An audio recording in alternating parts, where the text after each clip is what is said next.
Light ಬೇಕು. Hello hello hello hello ಸ್ವಲ್ಪ hello ಅಷ್ಟೊಂದು ಬೇಡ ಸ್ವಲ್ಪ.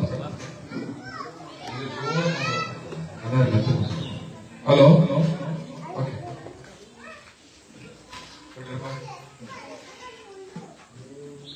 ಬಾಬು ಜಗಜೀವನ್ ರಾಮ್ ನಗರದ ಚನ್ನರಾಯಪಟ್ಟಣ ತಾಲೂಕಿನ ಬಾಬು ಜಗಜೀವನ್ ರಾಮ್ ನಗರದ ಎಲ್ಲ ನನ್ನ ಬಂಧುಗಳೇ, ಒಳ ಮೀಸಲಾತಿಯ ಹಕ್ಕಿನ ಹೋರಾಟದ ರಥವನ್ನ ಇವತ್ತು ನಿಮ್ಮ ಗ್ರಾಮಕ್ಕೆ ತಂದಿದ್ದೀವಿ. ನೀವೆಲ್ಲರೂ ಬೆಳಗ್ಗೆಯಿಂದ ಬಹಳ ಪ್ರೀತಿಯಿಂದ ನಮ್ಮನ್ನ ಬರಮಾಡ್ಕೊಂಡಿದ್ದೀರಿ. ಬೆಳಗ್ಗೆನೆ ಚಿಕನ್ ಬಿರಿಯಾನಿ ತಿನ್ನಿಸಿ ನಮ್ಮೆಲ್ಲರೂ ನಿದ್ದೆ ಬಂದ್ ಮಾಡಿದ್ದೀರಿ. ನಿಮ್ಮ ಪ್ರೀತಿ ಅಭಿಮಾನಕ್ಕೆ ನಾನು ಹೃದಯಪೂರ್ವಕವಾದ ಧನ್ಯವಾದಗಳು ಅರ್ಪಿಸ್ತಾ ಒಂದು ಹಾಡಿನೊಂದಿಗೆ ಇವತ್ತಿನ ಈ ಕಾರ್ಯಕ್ರಮವನ್ನು ಪ್ರಾರಂಭ ಮಾಡೋಣ. ಆ ಮಗ ಗಲಾಟೆ ಮಾಡ್ತದೆ, ಹಿಡ್ಕೊಂಡು ಹೋಗ್ಬಿಡ್ತೀವಿ, ಬಸ್ಸಾಗ ಹಾಕೊಂಡು ಹೋಗ್ಬಿಡ್ತೀವಿ. ನಿನ್ನೆ ಏ ಪಾಪ ನಾವು ಓಡೋ ಎಲ್ಲರೂ ನೀವೆಲ್ಲ ಆಡಳಿತರ ಜೊತೆಗೆ ಹ್ಞೂ ಅನ್ಬೇಕು. ಹ್ಞೂ ಆಡಳಿತರ ಓ ಮಾದಿಗ ನೀನೇ ಆದಿಗ,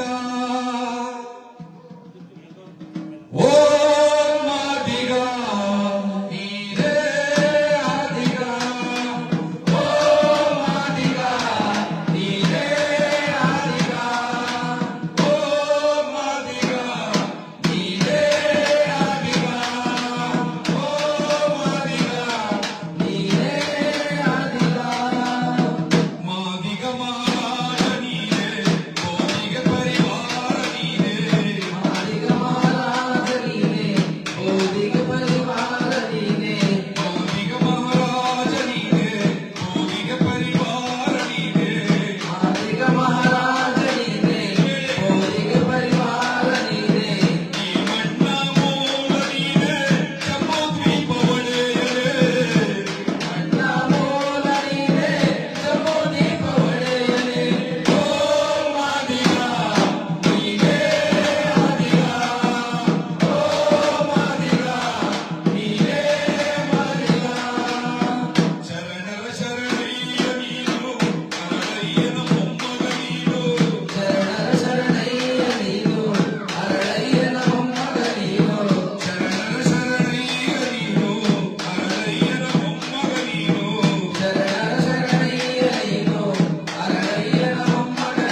ಬಂಧುಗಳೇ, ಹಿಂದೆ ಕೆಲವಾರು ವರ್ಷಗಳ ಹಿಂದೆ ಯಾರಾದ್ರೂ ನೀನು ಯಾವ ಜಾತಿ ಅಂತ ಕೇಳಿದ್ರೆ ಏನ್ ಹೇಳ್ತಿದ್ರು? ಮಾದಿಗ ಅಂತ ಹೇಳ್ತಿದ್ರ? ಅವ್ರ ಮಗನೇ ತೋರಿಸಿ ಫೇಸ್ಬುಕ್ ಅಲ್ಲಿ ನೋಡ್ಲಿ. ಹಿಂದೆ ಯಾರಾದ್ರೂ ನಿಮ್ ಜಾತಿ ಅಂತ ಕೇಳಿದ್ರೆ ನೀವು ಮಾದಿಗ ಅಂತ ಹೇಳ್ತಿದ್ರ? ಯಾಕೆ ಹೇಳ್ತಿರ್ಲಿಲ್ಲ? ನಾಚಿಕೆ. ಯಾಕೆ? ಮಾದಿಗ ಅಂತಂದ್ರೆ ಕೀಳು, ಮಾದಿಗ ಅಂತಂದ್ರೆ ಕಲ್ಸಿಕೋದವರು ಅಂತಂದ್ರೆ ಬಿಂಬಿಸ್ಬಿಟ್ಟಿದ್ರು. ಇವತ್ತು ಹೇಗೆ ಹೇಳ್ತೀರಾ? ಓ ಮಾದಿಗ ನೀನೇ ಮಾದಿಗ, ಓ ಮಾದಿಗ ನೀನೇ ಮೊದಲಿಗ ಹೇಳ್ತಿರಲ್ವಾ? ಯಾಕಿದ್ರೆ ನಾನು ಹೇಳಿದ್ದು ಅಂತಂದ್ರೆ ಯಾವುದೋ ಜಾತಿನ ಬೈದು ನಾವು ಮೇಲು ಅಂತ ಹೇಳ್ಕೊಳಕಲ್ಲ ಈ ವಾರ್ಡು. ಈಗ ಸರ್ವೆ ಬರ್ತಾರೆ, ನಿಮ್ಮ ಮನೆಗಳಿಗೆ ಸರ್ವೆ ಬಂದು ನೀವು ಯಾವ ಜಾತಿ ಅಂತ ಈಗ ಬರ್ಕೋಬೇಕು, ಎಲ್ಲರೂ ಕೂಡ ಸರ್ಕಾರದಿಂದ ಬರ್ಕೋಬೇಕು. ಅವಾಗ ನೀವು ಮಾದಿಗ ಅಂತ ಹೇಳಿದ್ರೆ ನಾಚಿಕೆ ಪಟ್ರೆ, ಆ ಸೆನ್ಸಸ್ ನಲ್ಲಿ ನೀವು ಮಾದಿಗ ಅಂತ ಬರೆಸದೆ ಹೋದ್ರೆ ನಿಮ್ಮ ಪರ್ಸೆಂಟ್ ಎಷ್ಟಿದೆ ಅಂತ ಈ ಸರ್ಕಾರಕ್ಕೆ ಗೊತ್ತಾಗೋದಿಲ್ಲ. ನಿಮ್ಮ ಸಂಖ್ಯೆ ಎಷ್ಟಿದೆ ಅಂತ, ನಿಮ್ಮ ಸಂಖ್ಯೆ ಎಷ್ಟಿದೆ ಅಂತ ಗೊತ್ತಾದ್ರೇನೆ ಮೀಸಲಾತಿಯಲ್ಲಿ ನಿಮಗೆ ಎಷ್ಟು ಪ್ರಮಾಣ ಕೊಡಬೇಕು ಅಂತ ಡಿಸೈಡ್ ಆಗೋದು. ಅವನೂರು ವರದಿ ಹೇಳಿತ್ತು 9% ಇದ್ದಾರೆ ಮಾದಿಗರು ಕರ್ನಾಟಕದಲ್ಲಿ SC ಪೈಕಿ ಅಂತ. ಸದಾಶಿವ ಆಯೋಗ ವರದಿ ಹೇಳಿತು 6% ಇದ್ದಾರೆ ಅಂತ. ಈಗ ಅದು ಸರಿನಾ ಇದು ಸರಿನಾ ಅಂತ ಒಂದು ಅನುಮಾನ ಬಿತ್ತು ಸರ್ಕಾರ. ಆದ್ರೆ ಅದು ಸರಿ ಇದು ಸರಿ ಅಂತ ತೆಗೆದು ಸಾಧ್ಯ ಇತ್ತು. ಈಗಿನ ಸರ್ಕಾರ ನಾಟಕ ಆಡ್ತದೆ, ಕಳ್ಳ ಸರ್ಕಾರ. ಸಿದ್ದರಾಮಯ್ಯ ನೇತೃತ್ವದ ಸರ್ಕಾರ ಕಳ್ಳ ಸರ್ಕಾರ, ಮಾದಿಗರ ವಿರೋಧಿ ಸರ್ಕಾರ ತರ ನಡ್ಕೊತಾ ಇದೆ. ಅದಕ್ಕೆ ಇನ್ನೊಂದು ಸಮಿತಿ ಮಾಡೋರು ಮಾಡ್ಕೊಳ್ಳಿ, ಏನ್ ತೊಂದರೆ ಇಲ್ಲ. 35 ವರ್ಷ ಕಾಯ್ದಿದ್ದೀವಿ, 2 ತಿಂಗಳು ಕಾಯಲ್ಲ, ನಾವು ಕಾಯ್ತೀವಿ. ಆದ್ರೆ ಈ 2 ತಿಂಗಳಲ್ಲಿ ಬಡ್ತಿ ನೇಮಕಾತಿಗಳನ್ನ ಮಾಡಿ ಎಲ್ಲ ಹೈಯರ್ ಪೋಸ್ಟ್ ಗಳನ್ನ ತುಂಬಿಬಿಟ್ಟು ನಮ್ಗೆ ಆಮೇಲೆ ಏನ್ ಕೊಡ್ಬೇಕು ಅಂತಿದ್ದಾರೆ? ಖಾಲಿ ಚಿಪ್ಪು. ಆಮೇಲೆ ಏನ್ ಕೊಡ್ಬೇಕು ಅಂತಿದ್ದಾರೆ ಸರ್? ಖಾಲಿ ಚಿಪ್ಪು ಕೊಡ್ಬೇಕು ಅಂತಿದ್ದಾರೆ. ಅದಕ್ಕೆ ಚಿಪ್ಪು ಇಟ್ಕೊಂಡಿದ್ದೀವಿ. ಸಿದ್ದರಾಮಯ್ಯ ನಮ್ಗೆ ಕೊಟ್ಟಿರೋದು ಅದು ಖಾಲಿ ಚಿಪ್ಪು. ಈ 2 ತಿಂಗಳಲ್ಲಿ ಎಲ್ಲಾ ಬಡ್ತಿಗಳನ್ನ ತುಂಬಿಬಿಡೋದು, ಬ್ಯಾಂಕ್ ಲಾಗಳನ್ನ ತುಂಬಿಡಬೇಕು ಅಂತ ಒಂದು ದುಷ್ಟ ಕೃತ್ಯಕ್ಕೆ ಕೆಲಸಕ್ಕೆ ಕೈ ಹಾಕಿದೆ. ನಾವು ಯಾರು ಕಿಚನ್ ಮಗ ಹಿಡ್ಕೊಂಡು ಬಿಡ್ತೀವಿ ಅಂತ ಹೇಳಿದೀನಿ. ನಾವು ಹೋರಾಟ ಶುರು ಮಾಡಿ ಬ್ಯಾಂಕ್ ಲಾಕ್ ತುಂಬೋದನ್ನ ತಡೆದಿದ್ದೀವಿ, ಹೊಸ ನೇಮಕಾತಿಗಳನ್ನ ತಡೆದಿದ್ದೀವಿ. ಬಡ್ತಿ ನೇಮಕಾತಿ ತಡೆಯಕ್ಕಾಗ್ತಾ ಇಲ್ಲ. ಇವತ್ತು 11ನೇ ತಾರೀಕು ಕ್ಯಾಬಿನೆಟ್ ಇದೆ. ಇವತ್ತು ನೀವು ತಡಿಬೇಕು, ಬಡ್ತಿ ನೇಮಕಾತಿ ಆದೇಶಗಳನ್ನ ಸರ್ಕಾರ ಹಿಂಪಡಿಬೇಕು. ಇಲ್ಲದೆ ಹೋದ್ರೆ ಈ ಚಿಪ್ಪನ್ನ ನಿಮ್ಮ ಆಫೀಸ್ಗೆ ಪಾರ್ಸಲ್ ಮಾಡ್ತೀವಿ, ಸಿದ್ದರಾಮಯ್ಯ ಕಚೇರಿಗೆ ಈ ಖಾಲಿ ಚಿಪ್ಪನ್ನ ಪಾರ್ಸಲ್ ಮಾಡ್ತೀವಿ. ಈ ಚಳುವಳಿಯನ್ನು ಕೂಡ ಹತ್ತಬೇಕಾಗ್ತದೆ. ಎಲ್ಲ ಮಿನಿಸ್ಟರ್ಗಳು ಹೇಳಿದಾರಲ್ಲ, ಸಮಾಜ ಕಲ್ಯಾಣ ಇಲಾಖೆ ಸಚಿವ ಕಚ್ಚಿ ಮಾದೇವಪ್ಪ, ಆಹಾರ ಇಲಾಖೆ ಸಚಿವ ಈ ನಮ್ಮ ಮಾದಿಗ ಸಮುದಾಯಕ್ಕೆ ಸಂಬಂಧಪಟ್ಟಂತ ಏನ್ ಮುನಿಯಪ್ಪ ಮಾತಾಡಬಾರದು ಮುನಿಯಪ್ಪ. ಇನ್ನೊಬ್ರು RB ತಿಮ್ಮಪ್ಪ, ಎಂಟಂಗಡಿ ಓನರ್. ಅವರು ಹೆಣ್ಣು ಮಕ್ಕಳು ಮಾತಾಡ್ತಾ ಇಲ್ಲ ಈ ಸಮುದಾಯದ ಪರವಾಗಿ. ಅವ್ರ ಮನೆಗಳಿಗೆಲ್ಲ ಮುತ್ತಿಗೆ ಹಾಕುವಂತ ಕೆಲಸವನ್ನ ಮಾಡ್ತೀವಿ, ಬರ್ತೀರಾ? ಅವ್ರಿಗೆಲ್ಲ ಮುತ್ತಿಗೆ ಹಾಕುವ ಕೆಲಸವನ್ನ ಮಾಡ್ತೀವಿ. ಇವತ್ತು ಕ್ಯಾಬಿನೆಟ್ ಅಲ್ಲಿ ಏನಾದ್ರು ಕೂಡ ಬಡ್ತಿ ಆದೇಶವನ್ನ ತಡೆದ ಹೋದ್ರೆ ಆ ಎಲ್ಲ ಸಚಿವರ ಮನೆಗೆ ಮುತ್ತಿಗೆ ಹಾಕುವಂತ ಕೆಲಸವನ್ನ ಮಾಡ್ತೀವಿ. ನಾಲ್ಕೇ ರಾಜೀನಾಮೆ ಕೊಟ್ಟು ಹೊರಟೋಗಿ ಸುಮ್ಮನೆ ಮಾಡ್ತೀವಿ. ನಿಮ್ಮಿಂದ ಈ ಸಮಾಜಕ್ಕೆ ಏನು ಉದ್ಧಾರ ಹೋಗ್ಬೇಕಾಗಿಲ್ಲ, ಹೋಗ್ರಿ ನಿಮ್ಮ ಮನೆಗೆ ಅಂತ ಹೇಳುವಂತ ಕೆಲಸವನ್ನ ನಾವು ಮಾಡ್ಬೇಕಾಗ್ತದೆ. ಅವ್ ನಮ್ಮವನು ಇವನು ಏನಿಲ್ಲ, ಯಾರು ನಮ್ಮನ್ನ ಕಾಪಾಡ್ತಾರೋ ಅವನೇ ನಮ್ಮವನು ಅಂತ ಜಾತಿಯಿಂದ ಹುಟ್ಟಿದ್ಕೊಳ್ಳಿ ಅವ್ನು ನಮ್ಮ ಬಿಡಲ್ಲ. ಜಾತಿಯಿಂದ ಹುದ್ದೆ ಇದ್ದವರು ಎಷ್ಟೋ ಜನರು ನಮ್ಮವರಾಗಿದ್ದಾರೆ. ಕುತ್ಮಲ್ ರಂಗರಾಯರು ಕರಾವಳಿ ಭಾಗದಲ್ಲಿ ಬ್ರಾಹ್ಮಣರು. ಇವತ್ತು ಅವ್ರೇನಂತೀವಿ ನಾವು ನಮ್ಮವರು ಅಂತೀವಿ. ಅದೇ ಕೇಸಪ್ಪ RB ತಿಮ್ಮಪ್ಪ ಮಾಡ್ತಾರಂತ ಅವಿವೇಕ ಅಯೋಗ್ಯ ಕೆಲಸದಿಂದ ಅಂತೀವಿ, ಈ ನಮ್ಮನ್ನ ಹೋಗೋಣ ಅಂತ ಪರಿಸ್ಥಿತಿ ಬಂದಿದೆ. ಈಗ ನಿಮಗೆ ಜಾತಿ ಸಮೀಕ್ಷೆ ಬರೆಯಕ್ಕೆ ಬಂದಾಗ ನಿಮ್ಮ ಜಾತಿ ಯಾವುದು ಅಂತ ಕೇಳ್ತೀವಿ. ಅಮ್ಮ ಏನ್ ಬರ್ತೀರಮ್ಮ, ನಿಮ್ ಜಾತಿ ಯಾವುದು ಅಂತ ಕೇಳ್ತಾರೆ, ಏನ್ ತೋರಿಸ್ತೀರಾ? ಹಂಗೆಲ್ಲ ಬರ್ಸ್ಬಾರ್ದು, ಮಾದಿಗರ ಅಸಹ್ಯ ರಿಲೀಜು ಹಂಗೆಲ್ಲ ಬರ್ಸ್ಬೇಡಿ, ಅವಮಾನ ಆಗ್ತದೆ ಅಂತ ಹೇಳ್ತಾರೆ. ಅವಾಗ ಏನ್ ಮಾಡ್ತೀರಾ? ಯಾವ ಅವಮಾನ ಇಲ್ಲ, ನಾನು ಮಾದಿಗ ಅಂತ ಎದೆತಟ್ಟಿ ಹೇಳಿ ಬರ್ಸ್ಬೇಕು. ಆಯ್ತಮ್ಮ, ಅಷ್ಟಕ್ಕೆ ಇಷ್ಟು ಕಾರ್ಯಕ್ರಮ ನೀವೊಂದು ಬರ್ಸ್ಬೇಕು. ಮತ್ತೆ ಬರೆಯಕ್ ಬಂದು ಜಾತಿ ಕೇಳಬೇಕು. ನೀವು ನನ್ನ ಜಾತಿನ ಬರೆಯಕ್ ಬಂದಿದೆಯಲ್ಲ, ನೀವು ನೀನ್ ಯಾವ ಜಾತಿ ಅಂತ ಕೇಳಬೇಕು. ಅವ್ನು ಏನಾದ್ರೂ SC ಅಂತ ಹೇಳಿದ್ರೆ ನಡಿ ನಿಮ್ಮ ಮನೆಯಿಂದ ಆಚೆ ಕೇಳಬೇಕು. ಅವನು ಒಲೆನವರಾಗಿರ್ಲಿ, ಮಾದಿಗರಾಗಿರ್ಲಿ, ಬೋವಿ ಆಗಿರ್ಲಿ, ಕೊರ್ಮ ಆಗಿರ್ಲಿ, ಕೊಚ್ಚ ಆಗಿರ್ಲಿ ಆಚೆ ಕಳಿಸಬೇಕು. SCಗಳಾದ್ರೂ ಕೂಡ ಜನಗಣತಿಗೆ ಪ್ರಭಾವ ಬೀಸಾಗಿ. ಯಾಕೆ ಅಂತಂದ್ರೆ ಅವ್ರು ಬರ್ತಾರೆ, ಪೆನ್ಸಿಲ್ ಬರ್ಕೊತಾರೆ, ಆಮೇಲೆ ಹೋಗ್ಬಿಟ್ಟು ಅದರ್ಸಿ ತನ್ನ ಜಾತಿ ಬರ್ತಾರೆ ಮನೆಗೋಗಿ ಮಾಡೋದು ಒಳ್ಳೆ ಮಾಡೋದು. ಹಾಗಾಗಿ ನಮ್ಮ ಜಾತಿಗಳ ಯಾರು ಕೂಡ ಮಕ್ಕಳಿಗೆ ಬರೋದು ಬೇರೆ ಜಾತಿ ಬರ್ಬೇಕು. ನೀವು ಆ ಡಿಮ್ಯಾಂಡ್ ಮಾಡ್ಬೇಕು, ಕೇಳಬೇಕು ಜಾತಿ. ಅವ್ರ ಹೆಸರು ಸೇರಿಸ್ಬೇಡಿ ನನಗೆ.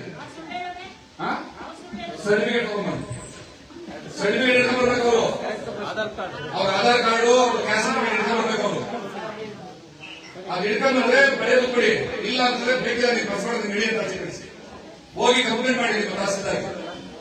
ನಮ್ಮ ಜಾತಿಯವರು ನಾವು ಕಾನೂನಿಗೆ ಬರಬಾರ್ದು, ಬೇರೆ ಜಾತಿಯನ್ನು ಬರ್ಕೊಡ್ಬೇಕು. ನಮ್ಮ ಜಾತಿ ಅಂತಂದ್ರೆ ಮನೆಗಲ್ಲ, ಎಸ್ಸಿ ಪಟ್ಟಿಯಲ್ಲಿ ಬಂದು ಎಲ್ಲಾ ಜಾತಿ ಯಾರ್ಯಾರು ಬರಂಗಿಲ್ಲ. ನೀವು ನೇರವಾಗಿ ಇದು ಬಳಸಬೇಕು. ಇದನ್ನ ಬಳಸಿದ್ರೆ ಏನಾಗುತ್ತೆ, ನಮಗೆ ಈಗೇನು ಸದಾಶಿವವಾಗಿ 6% ಅಂತ ಹೇಳಿದಿಲ್ಲ, ಅದು 7 ಆಗ್ಬೋದು, 8 ಆಗ್ಬೋದು, 9 ಆಗ್ಬೋದು, ಅಥವಾ 6 ಇರ್ಬೋದು ಗೊತ್ತಿಲ್ಲ.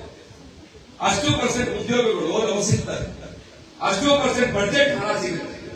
ಅಷ್ಟು % ಬಡ್ಜೆಟ್ ಹಣ ನಮಗೆ ಸಿಕ್ಕಿದ್ರೆ ನೀವು 5,000ಕ್ಕೆ 10,000ಕ್ಕೆ 20,000ಕ್ಕೆ ಬ್ಯಾಂಕ್ ಲೋನ್ ಹೋಗ್ತಿರಲ್ವಾ, ಬ್ಯಾಂಕ್ ಅಲ್ಲಿ ವರ್ಷ ಪೂರ್ತಿ ಅಲ್ವಾ ಅವ್ರು ಲೋನ್ ಕೊಡಲ್ಲ.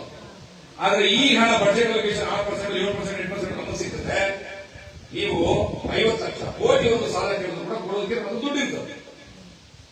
ಆದ್ರಿಂದ ಮತ್ತೆ ಈ ಸ್ಕೂಲ್ ಮಕ್ಕಳಿಗೆ ಅಡ್ಮಿಷನ್ ಈಸಿಯಾಗಿ ಆಗ್ತವೆ, ಮೆಡಿಕಲ್ ಸೀಟ್ ಸಿಗ್ತವೆ, ಇಂಜಿನಿಯರಿಂಗ್ ಸೀಟ್ ಸಿಗ್ತವೆ, KS IAS ಪಾಸ್ ಆಗ್ಬೋದು, ಪರ್ಸೆಂಟೇಜ್ ನಮ್ಗೆ ಇರ್ತದೆ, ನಮ್ಮ ಉದ್ಯೋಗ ನಮ್ಗೆ ಸಿಗ್ತದೆ. ಈಗ ಪೆಂಡಿಂಗ್ ಇರುವಂತಹ 36,000 ಸರ್ಕಾರಿ ಉದ್ಯೋಗದಲ್ಲಿ ಕನಿಷ್ಠ ಪಕ್ಷ ನಮಗೆ 18 ರಿಂದ 20,000 ಉದ್ಯೋಗ ಸಿಗ್ತದೆ. ಅಷ್ಟು ಸಿಗ್ತದೆ, ನಿಮ್ಮ ಬಡತನ ನಿವಾರಣೆ ಆಗಲ್ವಾ? ನಿಮ್ಮ ಮಕ್ಕಳು ಏನ್ ಕಾಲೇಜ್ ಓದ್ತಾರೆ, ಅವ್ರಿಗೆ ಉದ್ಯೋಗ ಸಿಗಲ್ವಾ? ಹಂಗ್ ಸಿಗ್ಲಿ ಅಂತ ನಾನು ಕಷ್ಟ ಬಿದ್ದು ದುಡಿತಾ ಇರೋದು, ಹಂಗ್ ಸಿಗ್ಲಿ ನಿಮ್ಮ ಮಕ್ಕಳು ಚೆನ್ನಾಗಿರ್ಲಿ ಅಂತ ನೀವು ಯೋಚನೆ ಮಾಡ್ತಾ ಇರೋದು. ಅಂತ ಮಕ್ಕಳ ಕೈಗೆ ಎಲ್ಲ ಬಟ್ಟೆಗಳನ್ನ ತುಂಬಿಬಿಟ್ಟು, ಎಲ್ಲ ಬ್ಯಾಂಕ್ ತುಂಬಿಟ್ಟು, ಹೊಸ ನೇಮಕಾತಿಗಳನ್ನ ಮಾಡ್ಬಿಟ್ಟು ಏನ್ ಮಾಡೋದು ನಾವು? ಸಾವನ್ನ ಕಟ್ಟಿದ್ದು ತೆಂಗಿನಕಾಯಿ ಕಾವು ಕೊಂಡ್ರೆ ಖಾಲಿ ಚಿಕ್ಕ ತಂದವ್ರೆ, ಇದು ತಗೊಂಡು ಹೊರಗೆ ಅಷ್ಟೇ, ಈಗ ಅಷ್ಟೇ ಸ್ನಾನ ಮಾಡ್ಕೋಬೇಕು ತಿನ್ನಕ್ಕೆ ಅಂತ ಪರಿಸ್ಥಿತಿ ಬಂದಿದೆ. ಅದಕ್ಕೆ ಚಿಪ್ಪಳ ಎಲ್ಲರೂ ಚಿಪ್ಪಳ ಇಟ್ಕೊಂಡು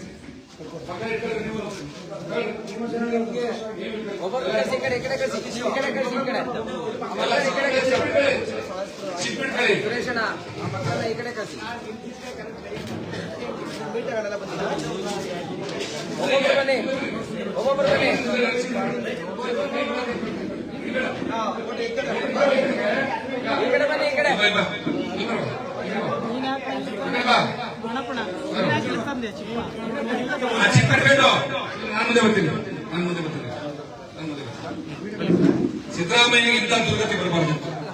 ಇಂಥ ಮಕ್ಕಳ ಕೈಯಲ್ಲಿ ಚಿಪ್ ಬಿಡಿಸ್ಕೊಂಡು ಅವಮಾನ ಮಾಡಿಸುವಂತ ದುರ್ಗತಿ ಸಿದ್ದರಾಮಯ್ಯ ಬರ್ಬೇಕಿತ್ತು, ಬಿಡ್ಬೇಕು. ನಾನು ಹೇಳ್ದಂಗೆಲ್ಲ ಹೇಳ್ತೀರಾ? ಇಟ್ಕೊಳ್ಳಿ, ಎಲ್ಲ ಇಟ್ಕೊಳ್ಳಿ. ಮುಖ್ಯಮಂತ್ರಿ ಸಿದ್ದರಾಮಯ್ಯನವರೇ, ಈ ನಮ್ಮ ಮಕ್ಕಳ ಭವಿಷ್ಯಕ್ಕೋಸ್ಕರ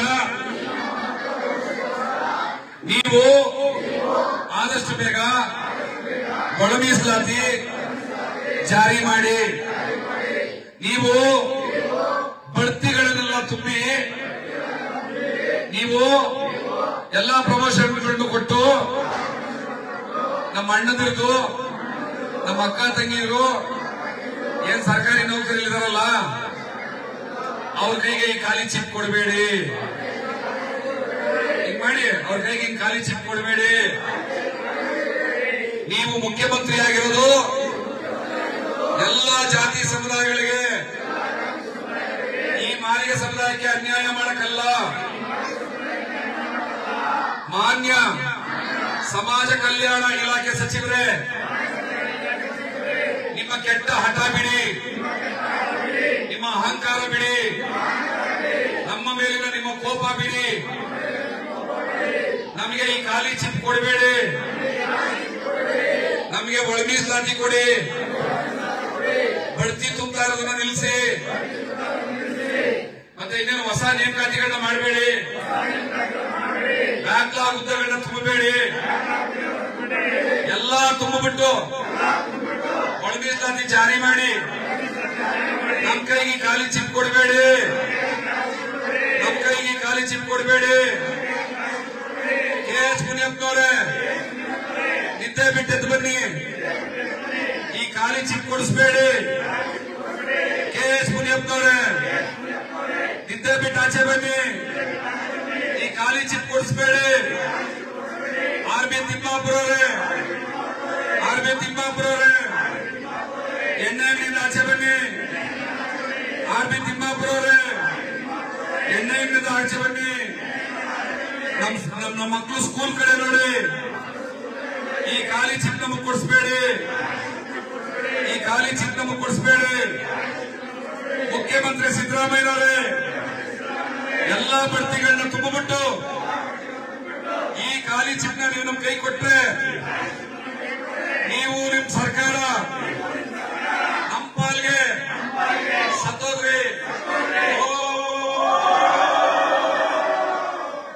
ಮುಖ್ಯಮಂತ್ರಿ ಸಿದ್ದರಾಮಯ್ಯನವರೇ, ನೀವು ನಮ್ಗೆ ಅನ್ಯಾಯ ಮಾಡಿ ಎಲ್ಲಾ ಬಡ್ತಿಗಳನ್ನ ತುಂಬಿಬಿಟ್ಟು ಈ ಖಾಲಿ ಚಿಪ್ ನಮ್ ಕೈ ಕೊಟ್ರೆ ನೀವು ನಿಮ್ ಸರ್ಕಾರ ನಮ್ಮ ಪಾಲಿಗೆ ಸತ್ತೋದ್ರಿ. ಮುಖ್ಯಮಂತ್ರಿ ಸಿದ್ದರಾಮಯ್ಯನವರೇ, ನೀವು ಎಲ್ಲಾ ಬಡ್ತಿಗಳನ್ನ ತುಂಬಿಬಿಟ್ಟು ಎಲ್ಲಾ ಅವಕಾಶಗಳನ್ನ ಕಿತ್ಕೊಂಡ್ಬಿಟ್ಟು ಆಮೇಲೆ ಒಳ ಮೀಸಲಾತಿ ಜಾರಿ ತಂದ್ರು ಈ ಖಾಲಿ ಚಿಪ್ಪೆ ಉಳಿಯೋದು. ಮುಖ್ಯಮಂತ್ರಿ ಸಿದ್ದರಾಮಯ್ಯನವರೇ, ಈ ಖಾಲಿ ಚಿಪ್ಪು ನಮ್ಮ ಜಾರಿಯಾಗಲಿ, ಜಾರಿಯಾಗಲಿ, ಜಾರಿಯಾಗಲಿ, ಜಾರಿಯಾಗಲಿ. ಜೈ ಭೀಮ್, ಜೈ ಭೀಮ್, ಜೈ ಭೀಮ್. ಸಿದ್ದರಾಮಯ್ಯನವರೇ, ಈ ಖಾಲಿ ಚಿಪ್ಗಳು ನಿಮ್ಮ ಮನೆಗೆ ಕೊರಿಯರ್ ಆಗಿ ಪಾರ್ಸಲ್ ಆಗಿ ಬರಬಾರದು ಅನ್ನೋದಾದ್ರೆ ಬಡ್ತಿಯನ್ನ ಇವತ್ತು ತಡೀರಿ. ಹೇಳ್ಬೇಕ ಸಿದ್ದರಾಮಯ್ಯನವರೇ, ಈ ಚಿಪ್ಪುಗಳು ನಿಮ್ಮ ಮನೆಗೆ ಬರಬಾರದು ಅಂದ್ರೆ ಈಗಲೇ ಬಡ್ತಿ ನಿಲ್ಲಿಸಿ ನಮ್ಮ ಅಣ್ಣ ತಮ್ಮದವ್ರನ್ನ ಕಾಪಾಡಿ. ಜೈ ಭೀಮ್. Thank you.